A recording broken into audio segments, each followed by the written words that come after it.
So, provocation. I think it's something that I'm doing since few weeks with everyone in this group, telling you about these 4 levels of action. And just by actually starting this program, this is already a big provocation.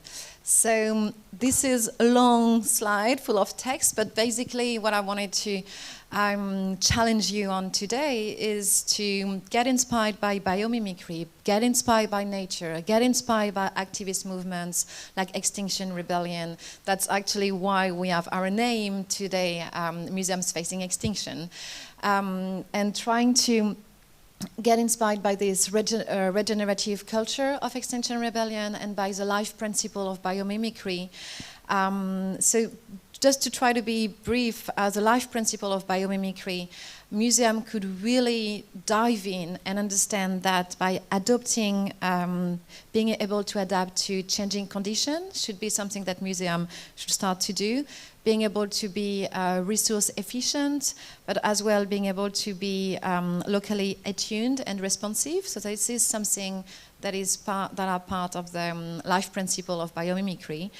In the regenerative culture of XR, you have things like personal care, interpersonal care, action care, earth care, community care, ecosystemic care. And I'm calling you today to care more for yourself, care more for the other, care more for the community you are in, care more for the people you are working with, care more for the action and the impact of your actions. And by caring and by understanding that each thing and each thought, each decision that you're actually making is having an impact, by understanding that we are actually fully part of a big ecosystem which is working thanks to a very consistent biodiversity. This is how you can think about your life as an individual, as a museum worker, but as well as a game changer in a fully way, I will say. So yeah, try to get inspired by these 2 concepts to leverage social and environmental change. We talk at a local level, but as well systemic level, and then hopefully trying to act together towards a better future for people and for the planet. And for that, we actually worked on the museums on their climate journey, and we will actually work on this journey together for the next 2 days. So trying to dive in this illustration, the first step is actually trying to see museums as a worldwide network. So if you as one museum is doing the same thing as this full network of 80,000 museums, we can have a huge impact. And we are talking about this universal solution. That's a huge challenge or a huge dream, but we are all, as museum workers, connected by the same goal and most of the time the same meaning of life, which is actually sharing and giving passion and teaching and providing some content and telling the truth. And this is something in Bhutan, in California, in Japan, in France, like every museum are actually going in the same direction.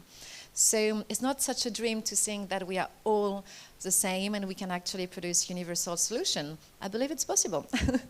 The second level of action to actually foster systemic change is to see museums as a civic platform. So actually trying to see that a museum could be a space for local activism, it could be a platform. You could actually suggest some new laws to vote. You could organize exhibitions in streets to raise awareness.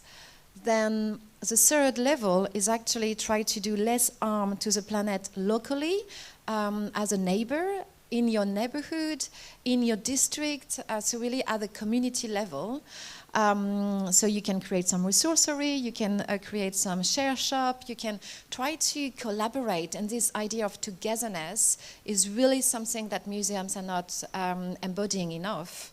And then the last one is museum as a physicality, as a physical entity, how the museum could finally be carbon-free, plastic-free, and everything that we could think about, even if it's very hard, and for museums even more, because museums are huge consumers of energy, but step by step we can go there.